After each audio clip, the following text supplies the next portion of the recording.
네, 지난 주일에 평창 동계올림픽이 끝났죠.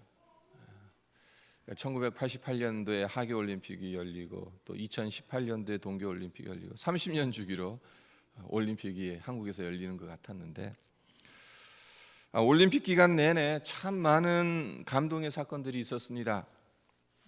그 중에서도 여자 컬링팀이 온 국민의 마음을 사로잡았고 전 세계 매체에도 놀라움을 안겨다 주었던 것 같습니다.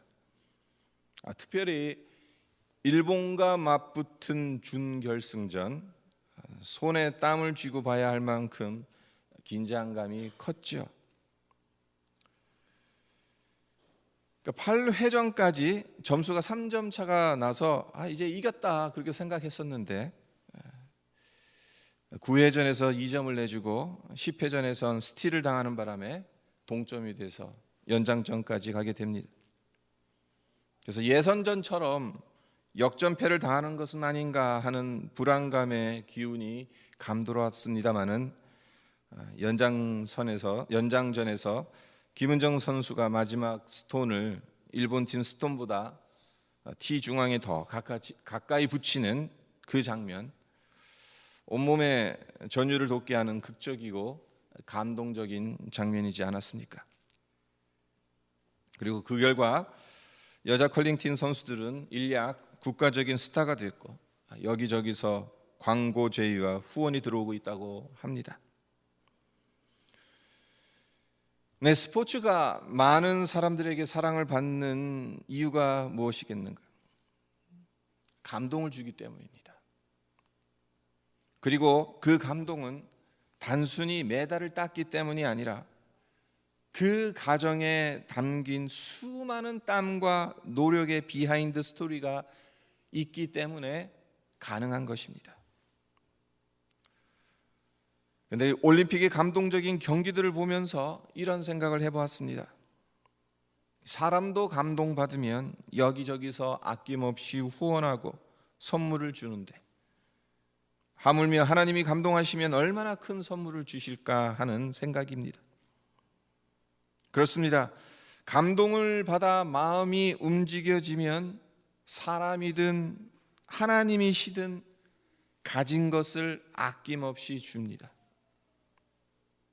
성경에서 이 사실을 가장 명확하게 보여주는 예가 솔로몬이라 할 수 있죠. 우리가 너무나도 잘 알고 있는 오늘 본문 열왕기상 3장 4절서부터 15절. 솔로몬이 1,000번제를 하나님께 드리고 이에 감동하신 하나님께서 솔로몬에게 네가 필요한 것 아무거나 구하라고 말씀하셨습니다. 그러니까 솔로몬은 다른 것 구하지 않고 지혜를 구합니다. 그러자 하나님은 또다시 감동을 먹으셔서 솔로몬이 구하지도 않았던 부귀와 영광 그리고 장수의 복까지 주시죠. 이것이 본문의 줄거리입니다.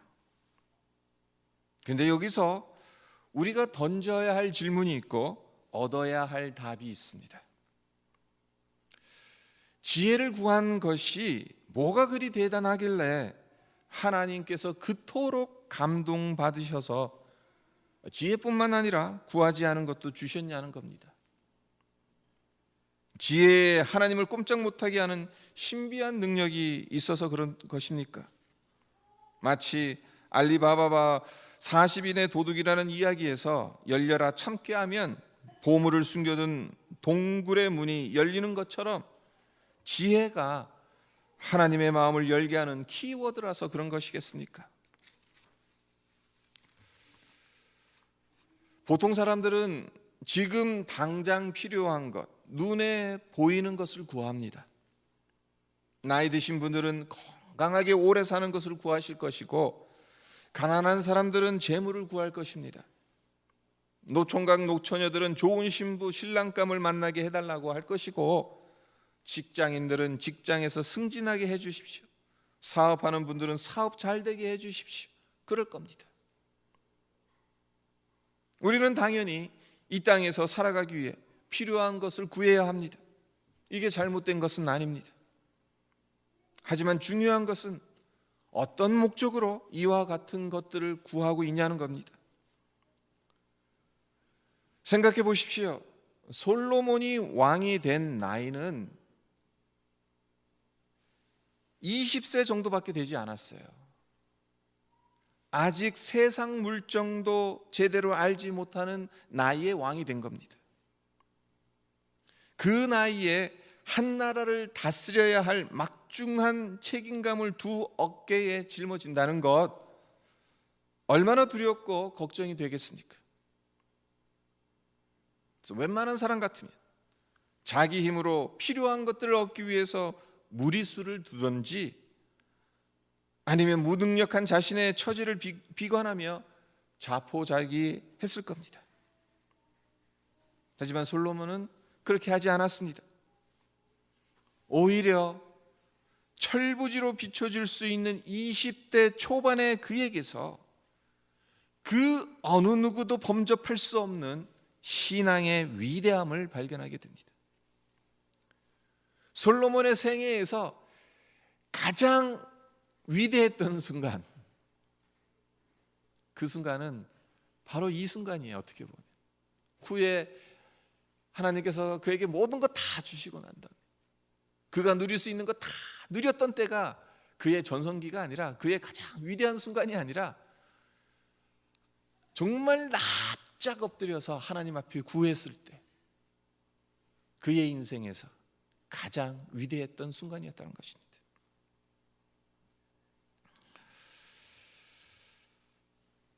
솔로몬은 하나님께 1천 번제를 드리죠. 번제가 무엇입니까? 제물이 될 짐승의 가죽을 벗기고 각을 뜨고 내장을 전부 끄집어낸 뒤 물에 씻어서 불로 태우는 제사입니다. 얼마나 손이 많이 가는 제사인지 모릅니다. 쉽게 드릴 수 있는 제사가 아닙니다.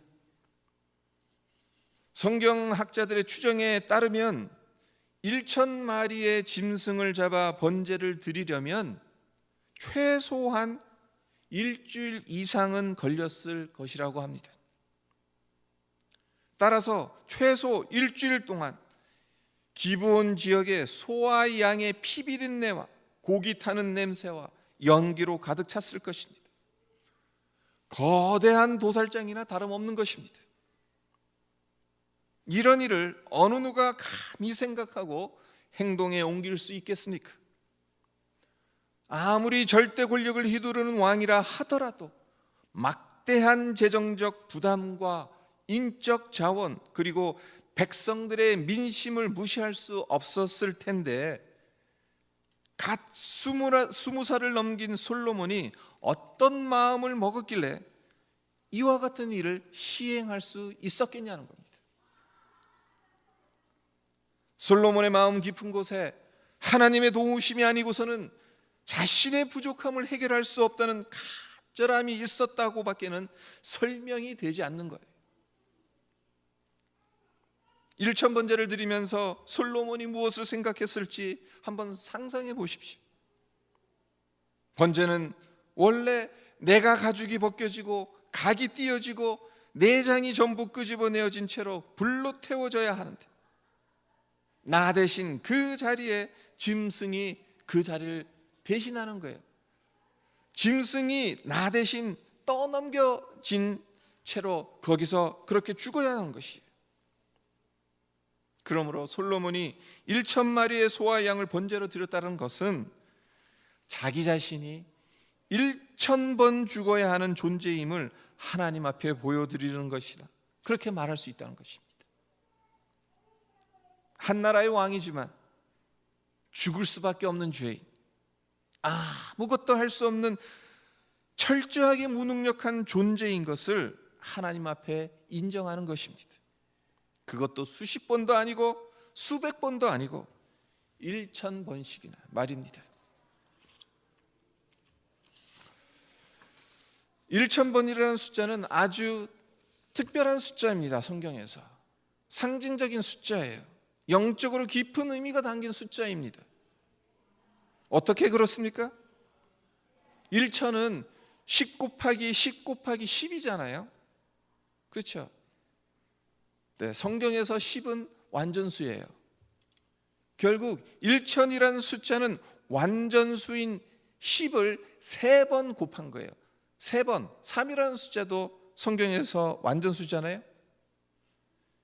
그러니까 완전수 10이 또 다른 완전수 3번 곱해진 숫자. 더 이상 완전할 수 없다는 겁니다. 가장 완전하다는 의미가 이 안에 담겨져 있는 것입니다. 따라서 솔로몬의 1000번제가 의미하는 것은 완전한 죽음과 완전한 무능력을 상징적으로 드러내는 신앙적 행위라고 말할 수 있는 것입니다. 네, 신앙이란 내가 가지고 있는 것으로는 아무것도 할 수 없습니다라는 무능력을 하나님께 내어드리는 겁니다. 내가 잘하는 것, 내가 자신 있는 것, 그걸 하나님 앞에 자랑 삼아 내어드리는 것이 아니라 나는 무능력합니다. 나는 죄인입니다. 이것을 하나님 앞에 내어드리는 게 신앙이라는 거예요.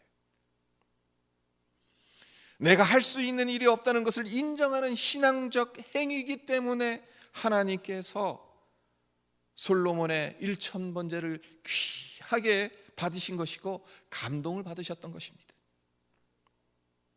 솔로몬은 왕권이 있었죠. 한 나라의 왕입니다. 근데 이 왕권을 이용해서 자신의 부족함을 채우려 하지 않았습니다. 자신의 힘으로는 도저히 감당할 수 없는 어려운 짐을 졌다고 해서 자포자기하지도 않았습니다. 그 대신 하나님께 나아갔습니다. 성도 여러분, 여러분의 삶에 감당키 버거운 짐이 있습니까? 내 힘으로는 도저히 해결할 수 없는 것과 같은 문제가 있습니까? 그렇다면 내가 가지고 있는 힘으로 나의 부족함을 채우려 그렇게 하지 마세요. 그것은 신앙적인 행위가 아닙니다. 그렇다고 그 반대로 내 힘으로는 아무것도 할 수 없으니 포기하지도 마세요. 그것도 신앙적인 행위가 아닙니다. 솔로몬처럼 하나님께 나아가는 거예요. 1000번제 드리는 그러한 마음으로 하나님 앞에 나아가는 겁니다. 사람도 마음이 움직여지면 어떻게 해서라도 도와주려고 하는데 하물며 우리를 지으신 창조주 하나님의 마음이 움직여지면 이 세상에 불가능한 것이 뭐가 있겠습니까? 솔로몬의 그 무엇이 하나님을 감동시켰을까? 두 번째로 생각해 보아야 할 점은 솔로몬이 은혜를 붙들고 그 은혜에 감사했다는 겁니다. 6절에서 솔로몬은 하나님께 이렇게 고합니다. 솔로몬이 이르되 주의 종 내 아버지 다윗이 성실과 공의와 정직한 마음으로 주와 함께 주 앞에서 행함으로 주께서 그에게 큰 은혜를 베푸셨고 주께서 또 그를 위하여 이 큰 은혜를 항상 주사 오늘과 같이 그의 자리에 앉을 아들을 그에게 주셨나이다. 이 고백의 의미가 무엇이겠습니까? 자기가 왕이 되고 하나님의 은혜를 누릴 수 있는 것은 자기가 잘나서 된 것이 아니라는 고백입니다. 하나님께서 그의 아버지 다윗에게 주신 은혜를 내게도 베풀어 주셨다라는 겸손의 고백인 것입니다. 어떻게 해서 솔로몬은 이와 같은 고백을 할 수 있었을까? 20살밖에 안 된 철부지와 같은 그 나이에 어떻게 이러한 고백을 할 수 있었을까?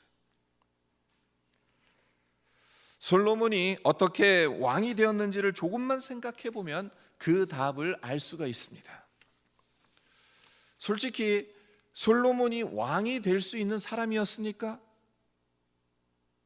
왕후의 몸에서 태어난 적자 중에서도 장자가 왕이 되는 것이 동서고금의 일반적인 룰입니다.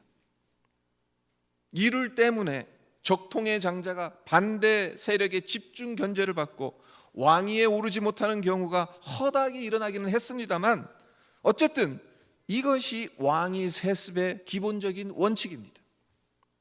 그런데 솔로몬은 어떻습니까? 솔로몬은 적통이 아닌 서자입니다. 거기다 장남도 아니에요. 저 밑에 내려와 있어요. 서열상 왕이 되기에는 가능성이 거의 없다고 봐도 무방합니다. 무엇보다 솔로몬의 어머니가 어떤 사람이었습니까? 누구였습니까? 우리아의 아내 밧세바이지 않습니까? 솔직히 밧세바가 순결한 여인입니까? 다윗의 시대는 지금 시대와 다릅니다. 아무리 덥기로소니 여염집 마나님이 대낮에 뒤뜰에서 모욕을 한다는 것 아무나 할 수 있는 게 아니에요. 그리고 아무리 다윗의 권세가 나는 새도 떨어뜨릴 만큼 막강하다 하더라도 밧세바가 동의하지 않으면 동침할 수 없습니다. 더 대단한 것은 남편이 전쟁터에서 의문사 당했는데 장례식 마치자마자 다윗이 오라고 하니까 지체 없이 궁으로 들어갔다는 거예요. 그래요. 가냘픈 여인의 몸으로 왕의 명령을 거역할 수 없겠죠. 하지만 남편을 위해서 어느 정도의 애도를 한 후 들어갔겠다는 말은 할 수 있었을 텐데 밧세바는 그렇게 하지 않았습니다. 어떻게 보면 미련 없이 들어간 것 같아요. 잘 됐다 이렇게 들어간 것 같아요. 보면 어떻게 솔로몬의 어머니 밧세바가 이런 사람이었다는 겁니다. 이런 어머니를 둔 사람이 어떻게 왕이 될 수 있겠냐는 거예요. 세상에선 이게 가능하겠냐는 거예요. 하지만 솔로몬은 그런 어머니를 두고도 왕이 되었습니다. 솔로몬이 어머니의 과거를 몰랐겠습니까? 솔로몬을 반대하는 세력들이 일부러라도 이 사실을 온 사방에 퍼뜨렸을 텐데 솔로몬의 귀에 당연히 들어갔겠죠. 이와 같이 서열상으로나 신분상으로나 그 어떤 것으로도 왕이 될 수 없었는데도 그럼에도 불구하고 왕이 되었으니 하나님의 은혜라고 밖에는 설명할 길이 없는 겁니다. 솔로몬은 이것을 알았던 거예요. 내가 왕이 된 거, 내가 잘나서 다른 왕자들보다 더 출중해서 아니라는 거예요. 자기가 가지고 있는 그 어떤 것으로도 왕이 될 자격이 전혀 없었는데 하나님께서 은혜를 베푸셔서 내가 이 자리에 있을 수 있었다. 그것을 알았던 겁니다. 그래서 그 은혜에 대해서 하나님께 진심으로 감사를 드렸던 것입니다. 솔로몬이 어느 정도로 하나님께 은혜를 감사했는지 보십시오. 하나님께서 언제 솔로몬의 꿈에 나타나셨는지를 보게 되면 그 정도를 가늠할 수 있습니다. 4절과 5절을 보면 이에 왕이 제사하러 기브온으로 가니 거기는 산당이 큼이라.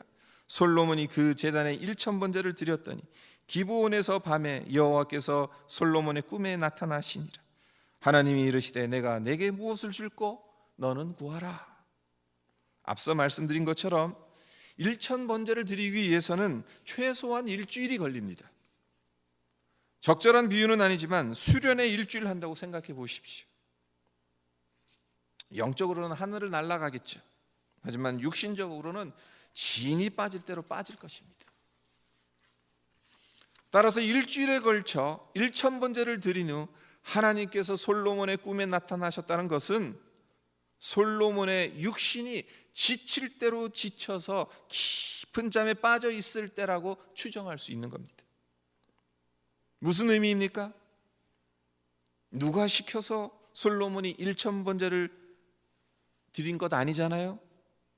하나님의 은혜를 생각하였더니 너무나도 감사해서 스스로 드린 것이잖아요. 아무리 생각해도 왕이 될 자격이 없는데 하나님께서 만극한 은혜를 베푸셔서 왕으로 삼아주셨습니다.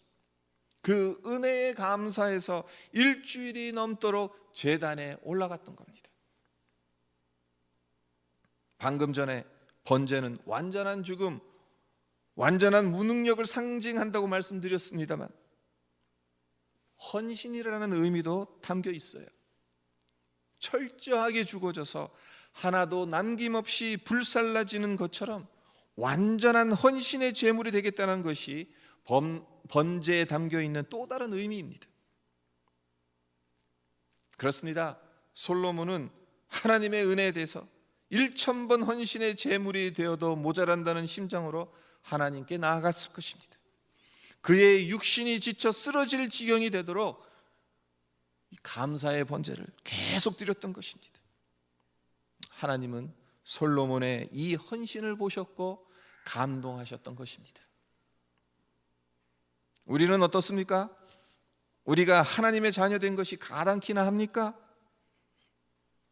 예수님께서 나의 죄를 대신 지시기에 십자가를 지실 만큼 그토록 대단한 존재입니까? 하나님께서 사랑과 은혜를 베푸셨기 때문에 우리가 존귀한 존재가 된 것이지 원래부터 잘나서 뭐가 있어서 자격이 있어서 그렇게 된 것이 아닙니다. 그렇다면 마땅히 하나님의 은혜를 알고 그 은혜를 감사할 줄 알아야 하잖아요. 우리에게 허락된 모든 것들, 그것이 고난이 되었건 실패가 되었건 아픔이 되었건 상관없이 하나님의 섭리하에 놓여져 있고 하나님의 은혜의 장중에 붙들려 있다는 믿음의 고백을 드리며 감사할 수 있어야 하지 않겠습니까? 성도란 어떤 존재입니까? 하나님께서 베푸신 은혜를 알고 그 은혜를 감사할 줄 아는 자들이 성도입니다. 우리가 하나님의 은혜를 꼭 붙들고 그 은혜를 감사드릴 때 하나님은 감동받으십니다. 아무쪼록 솔로몬과 같이 하나님의 은혜에 진심으로 감사하며 살아갑니다. 하나님을 감동시키는 우리 모두가 되기를 간절히 바랍니다. 솔로몬의 그 무엇이 하나님을 감동시켰을까? 마지막으로 한 가지만 더 살펴보고 말씀을 맺겠습니다. 솔로몬이 지혜를 구한 것이 누구를 위해서였습니까? 9절을 보십시오. 누가 주의 이 많은 백성을 재판할 수 있사오리까? 듣는 마음을 종에게 주사 주의 백성을 재판하여 선악을 분별하게 하옵소서. 솔로몬이 자기 자신을 위해서 하나님께 지혜를 달라고 구했습니까? 아닙니다. 백성들을 위해 지혜를 달라고 구했습니다. 백성들을 잘 다스리기 위해서, 백성들을 잘 섬기기 위해서 지혜가 필요합니다. 예전에 유행했던 유머 중에 이런 유머가 있었어요. 반평생 살아온 부부에게 어느 날 천사가 나타나서 소원을 말하면 들어주겠다고 말합니다. 그래서 먼저 부인이 소원을 말합니다. 천사님, 제 소원은 사랑하는 남편과 함께 세계 일주 가는 겁니다. 세계 일주 할 수 있는 비행기 표와 경비를 주십시오. 그러니까 그 말이 끝나자마자 세계 일주 비행기 표 2장이 부인 앞에 떨어졌어요. 이제 남편 차례가 되니까 남편은 이렇게 말합니다. 천사님, 저는 늙은 마누라가 실증 나요. 그러니 저보다 30살 젊고 예쁜 아내를 주십시오. 30살 젊은 아내와 사는 것이 제 소원입니다. 그 말을 들은 천사가 이렇게 말합니다. 참으로 어렵고 힘든 소원이구나. 그러나 내가 그토록 원하고 있으니 내 소원을 들어주겠다. 정말 남편의 소원대로 30살 나이 어린 여자가 나타났을까요? 그랬으면 얼마나 좋겠습니까마는 60살 먹은 남편이 90살 먹은 영감으로 변해버렸대요. 한번 웃고 넘기는 우스갯소리이지만 자기 욕심으로 소원을 구하면 그 소원이 엉뚱하게 이루어질 수도 있다. 이러한 교훈이 담겨 있다는 것을 우리가 기억했으면 합니다. 그렇습니다. 하나님의 마음이 결정적으로 움직여진 것은 솔로몬이 자기 자신을 위해서가 아니라 하나님의 법도대로 이끌고 가야 할 백성들을 위해서 지혜를 구했기 때문입니다. 10절을 보십시오. 솔로몬이 이것을 구하매 그 말씀이 주의 마음에 든지라. 하나님은 왜 솔로몬의 이런 마음에 감동을 받으시고 당신의 마음에 들었다는 표현까지 써가시며 구하지도 않은 부귀와 영광 그리고 장수의 복까지 주셨을까? 이렇게 생각해 보았습니다. 사실 하나님은 이 세상의 모든 사람에게 은혜를 베푸셨어요. 선한 사람들뿐만 아니라 악한 사람들에게도 해와 비를 동일하게 내리셨습니다. 그런데 우리가 살고 있는 현실은 어떻습니까? 여러 가난한 나라에서는 먹을 것이 없어서 많은 사람들이 굶어 죽어가고 있는 반면에 부자 나라에서는 먹을 것이 넘쳐서 그것으로 온갖 성인병에 걸려 죽는 사람들이 점점 많아지고 있습니다. 한쪽에서는 굶어 죽어가고 있는데 한쪽에서는 너무 먹어서 죽어가고 있는. 사실 식량이 부족하다고 난리이지만 제대로 분배만 된다면 지금 있는 것으로도 전 세계 사람들이 충분히 먹고도 남는다고 합니다. 문제는 믿을 만한 사람이 많지 않다는 겁니다. 자기 욕심 채우려고 자기 양보다 더 많은 것을 경쟁적으로 쟁탈하기 때문에 문제가 생기는 겁니다. 이것이 죄로 인해 오염되고 왜곡된 인간의 본성이기 때문에 하나님께서 선인이나 악인이나 구별하지 않으시고 동일하게 햇빛과 비를 내리셔도 한쪽에서는 굶어 죽어가고 있고 다른 한쪽에서는 비만으로 죽어가고 있는 일이 생기는 것입니다.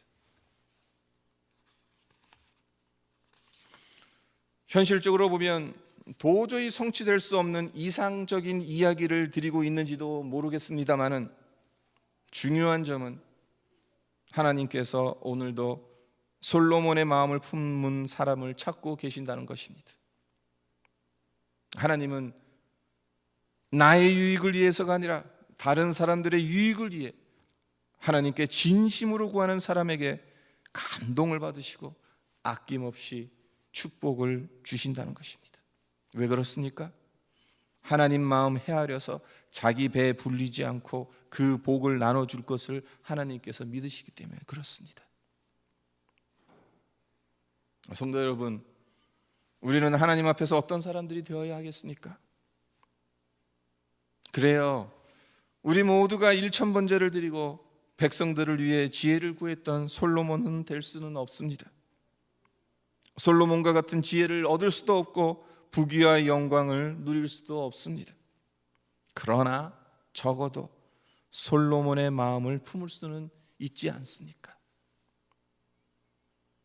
아무쪼록 나의 부족함과 무능력을 철저히 깨닫고 하나님의 도우심을 간절히 바라는 우리 모두가 되었으면 합니다.